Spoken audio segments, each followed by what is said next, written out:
Mon lapin, mon chaton, ma poule, prends celui que tu veux, ou prends-en aucun, tu connais le truc maintenant. Écoute, je suis heureux de te retrouver. Non, vraiment, ça me fait très plaisir.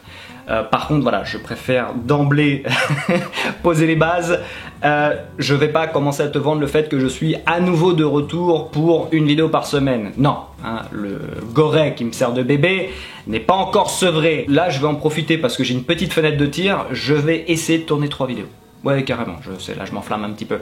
2, je pense qu'il y a moyen, mais je vais essayer d'aller jusqu'à 3. Et là, pour le coup, la rentrée est assez chargée, hein, pas mal de séquences sur lesquelles j'aimerais revenir. Et tu me connais, je vais pas y aller de main morte. Je vais pas les ménager. Non, je vais leur rentrer dedans, parce que je sais que t'aimes ça, c'est pour ça que tu me suis. Mais avant de démarrer, au cas où tu l'aurais oublié...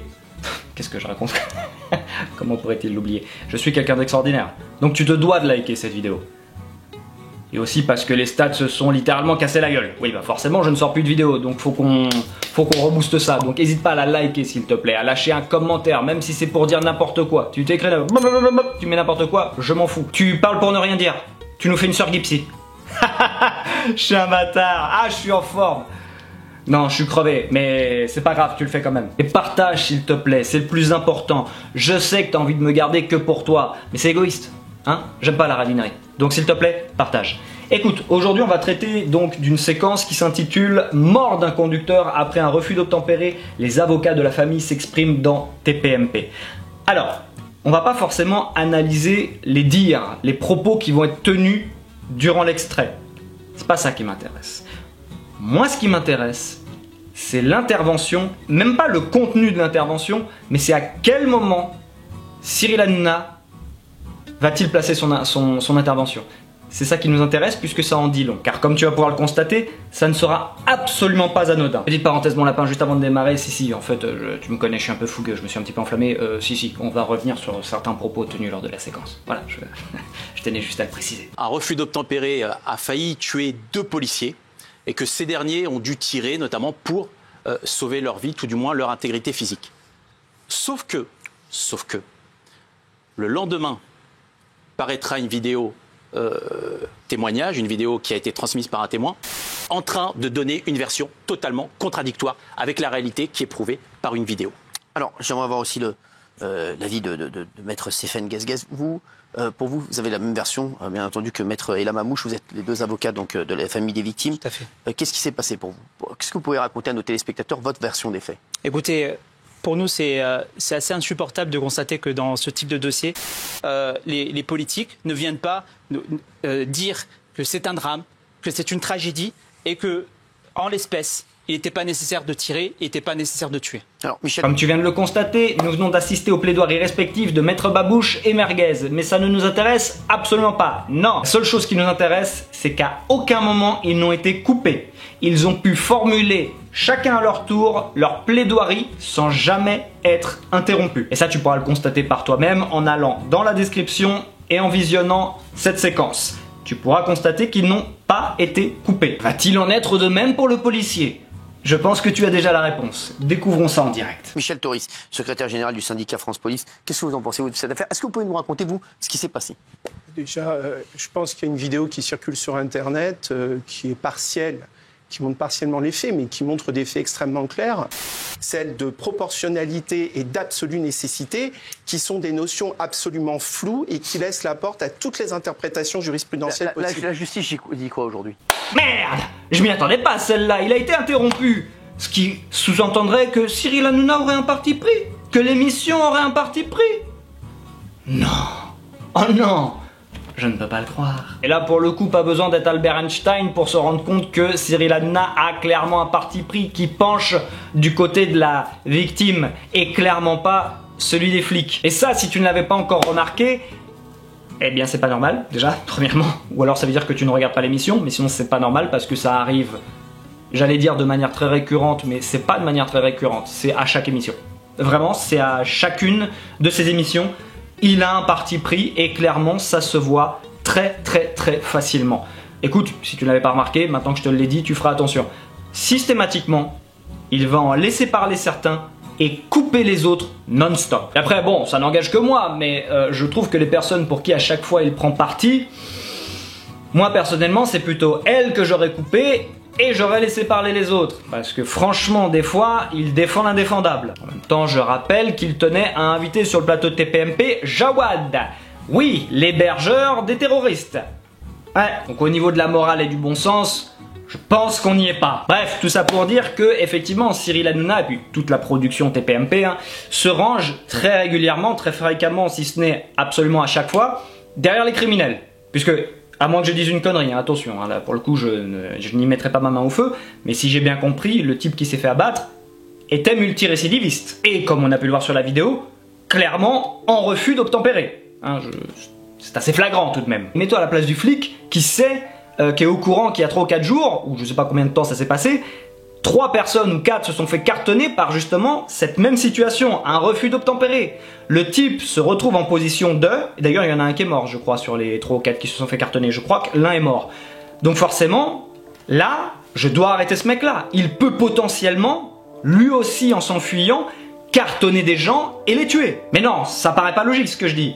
Enfin, je comprends pas. De toute façon, dès lors qu'on te demande de t'arrêter, qu'un flic te demande de t'arrêter, même si t'as rien fait, mais pourquoi tu ne t'arrêtes pas ?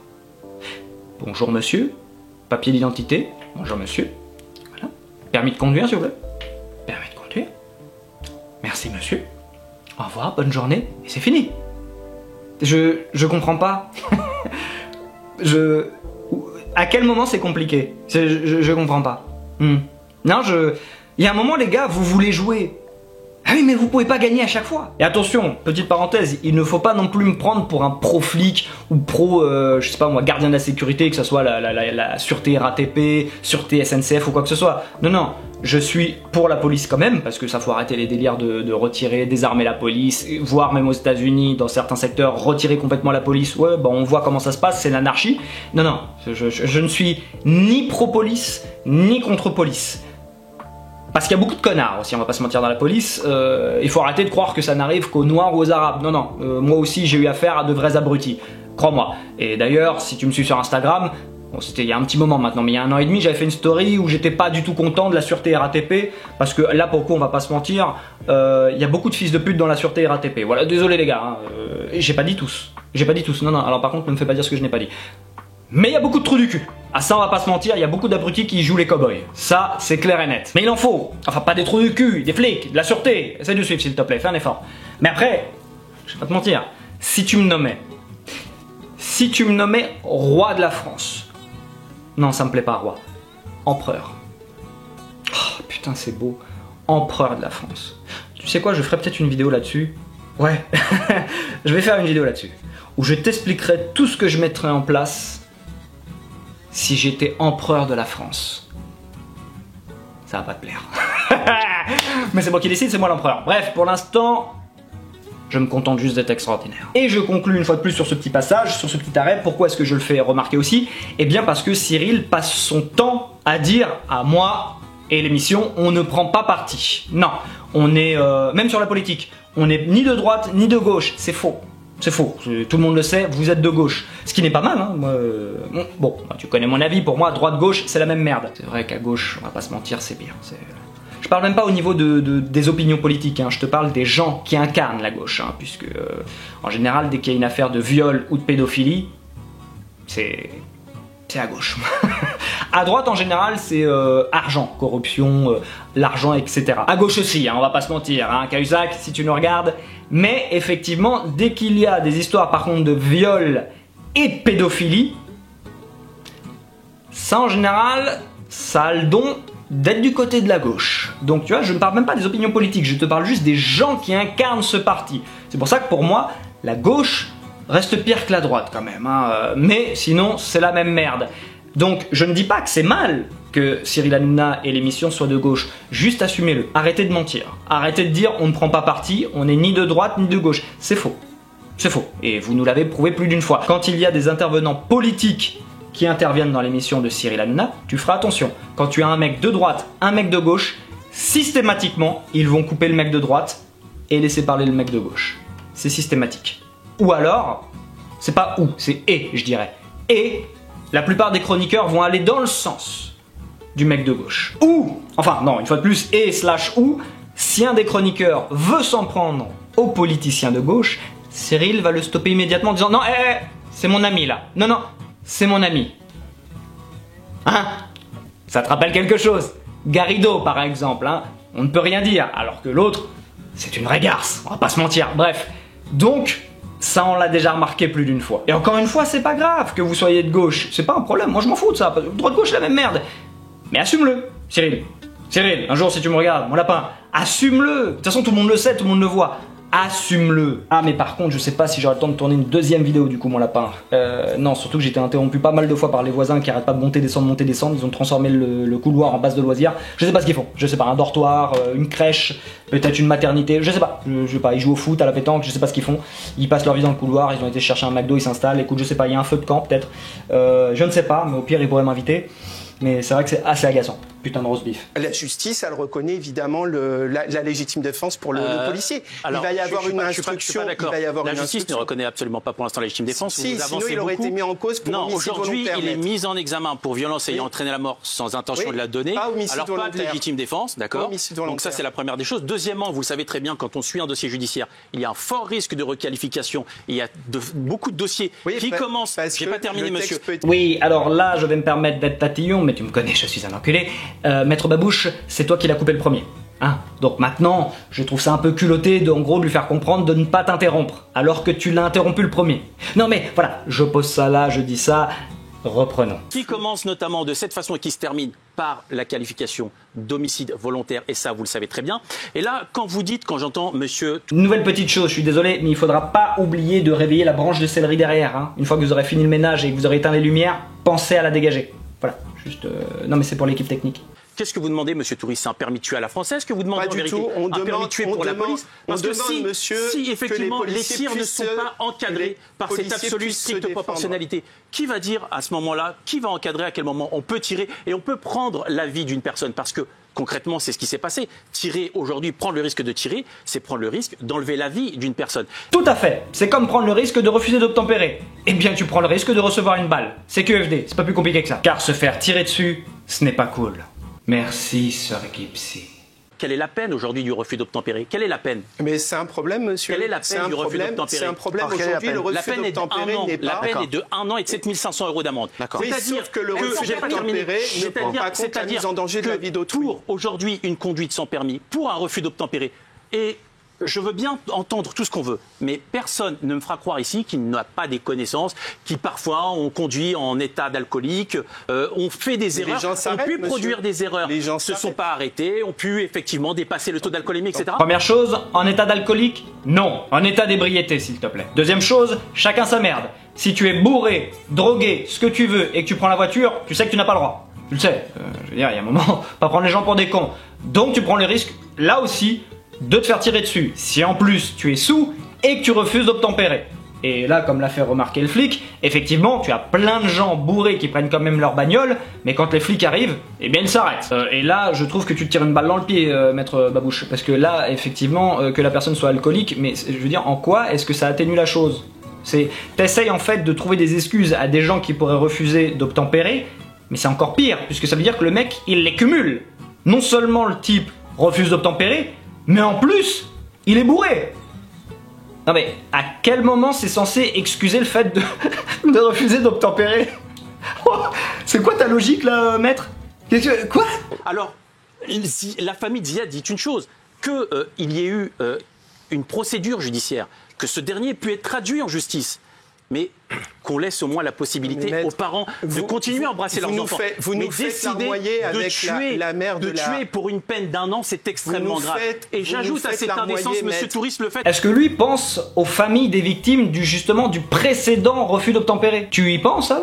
Non, t'en as rien à foutre. Il est du rôle du policier d'anticiper de futures morts, de potentielles morts à venir, parce que le mec ne veut pas s'arrêter et va prendre le risque, comme il y a 3 jours auparavant, de cartonner des gens. Non, je suis désolé, le mec a fait son taf, et je m'en réjouis pas non plus, mais il y a un moment... Et pour finir, concernant l'indécence, là tu te fous de la gueule du monde, Boubouche. Non, là vraiment tu te fous de la gueule du monde, puisque, je vais pas le répéter pour la énième fois, il y a 3 jours, d'autres se sont fait cartonner, un est mort. Et tu nous parles d'indécence, parce qu'il y en a un autre justement, qui refuse d'obtempérer, et là on s'est dit stop, ne se repassera pas la même chose qu'il y a 3 jours, mec, arrête ou je te plombe. T'y penses, toi, aux familles des victimes? Ne parle pas d'indécence, par contre. Ça, là, je trouve que c'est hors cadre, comment dire, c'est pas professionnel. C'est-à-dire que ça ne rentre pas dans le cadre de la défense. Je comprends après que tu veux le défendre, c'est ton rôle. C'est ce que j'arrive pas à comprendre. Alors, je pourrais jamais être avocat, en tout cas pas avocat pour des criminels ou des crapules ou quoi que ce soit. Là, je peux comprendre que tu prennes sa défense puisque tu es l'avocat de ses parents. Mais dire que c'est de l'indécence, non. Ça par contre ça ne fait pas partie de ton rôle. Là c'est l'humain qui parle, c'est plus l'avocat, c'est hors contexte professionnel. Donc là par contre, parle pas d'indécence s'il te plaît. Eh bien, vous savez comment ils essaient d'arrêter, pas en tirant dans le tas. On aurait pu effectivement, et d'autant plus vous avez repassé la vidéo tout à l'heure, on voit que la voiture est bloquée, on aurait pu crever les pneus, on aurait pu, voilà. C'est ce qui, voilà, je vais quand même vous répondre sur cette aberration des pneus crevés. On ne tire jamais. Parce qu'il y a beaucoup de gens qui disent ça. On ne tire jamais dans les pneus pour une raison simple. Déjà, c'est pas évident de toucher le pneu. Et si le collègue tire à côté, l'ogive va poursuivre sa course et on va abattre un passant. On n'est pas au Far West. Donc... Le tir, on demande à l'individu de s'arrêter. Si à un moment donné, on rentre dans le cadre de la légitime défense, le collègue fait feu. On ne tire pas dans les pneus, on ne tire pas dans les véhicules. On peut tirer dans le thorax, mais pas dans le pneu, si je comprends bien votre logique. On ne tire pas dans les pneus, c'est pas prévu au niveau administratif. Il vaut mieux tirer sur la tête. Il vaut mieux tirer dans la tête ou dans le thorax alors. Pour conclure, quant à la question vaut-il mieux tirer dans la tête ou dans le thorax, la réponse est oui. Je parle pas forcément dans le cas présent, je te parle de manière générale, oui. Car tu ne sais pas si le mec est armé. Tu lui demandes de s'arrêter. Le mec ne veut pas s'arrêter. Tu sors ton flingue. Tu commences à tirer dans les pneus. Je rappelle que, oui, pareil aussi concernant le pneu, c'est pas parce qu'il crève un pneu que la voiture ne peut plus rouler. Non, faut le savoir. Des vidéos sur YouTube, tu en trouveras, où des mecs roulent sur des voies rapides avec une jante littéralement sur le sol. Donc c'est pas parce que t'as un pneu crevé que la voiture ne roule plus. Donc déjà, arrêtez de dire des conneries et arrêtez de prendre les gens pour des cons. Et deuxièmement, tu commences à tirer dans un pneu, alors tu vas faire quoi? Le tour des 4 pneus? Mais si le mec est armé, comprends ce que tu es en train de faire, il va t'empêcher de le faire. Il va te tirer dessus. Toi, pendant que tu t'appliques à tirer dans le pneu, du coup tu ne peux plus regarder le mec, la menace, tu ne l'as plus en contact visuel. Donc du coup, tu ne vois pas si le mec sort de la boîte à gants un flingue et commence à te tirer dessus. Non, tu peux pas commencer à faire le tour de la voiture et à tirer dans les 4 pneus. Non, ça c'est... Non. Les gars, arrêtez de dire des conneries. Non, vraiment, la défense de cet avocat est bidon. Non mais vraiment, n'embauchez pas ce mec. Il est bidon. C'est quoi cette défense bidon? Écoute mon lapin, c'est tout pour moi. Je n'aurai effectivement pas le temps de te faire une deuxième vidéo. Je voulais même t'en faire une troisième. Ouais, t'as su que là je disais des conneries. Ouais, tu me connais, je suis fougueux. Là tu t'es dit, Captain, tu t'enflammes. T'en feras jamais 3. T'avais raison. Mais te la raconte pas non plus. Écoute, je suis extraordinaire. Une fois de plus, je l'ai prouvé. Et il faut remonter de toute façon ces putains de stats. Donc like cette vidéo s'il te plaît. Mets un putain de commentaire. Même si c'est pour ne rien dire, tu mets n'importe quoi, on s'en fout. Active cette cloche. Active-la pour recevoir toutes les notifs et ne rien louper. Bah surtout maintenant que je suis plus aussi régulier dans mes parutions de vidéos, j'ai envie de dire, c'est le moment de pas les louper. Hein, déjà que t'en as moins qu'à l'accoutumer, faut pas les louper. Abonne-toi bien sûr si ce n'est pas fait. Si tu désires me soutenir, c'est en description. Ma chaîne secondaire, c'est en description. Je te fais plein de gros bisous, hein, parce que ce qu'on vient de voir, voilà, c'était pas très gai non plus. Plein de câlins, mais toujours viril, tu le sais, toujours fait avec virilité. Et je te dis à la prochaine. Ciao.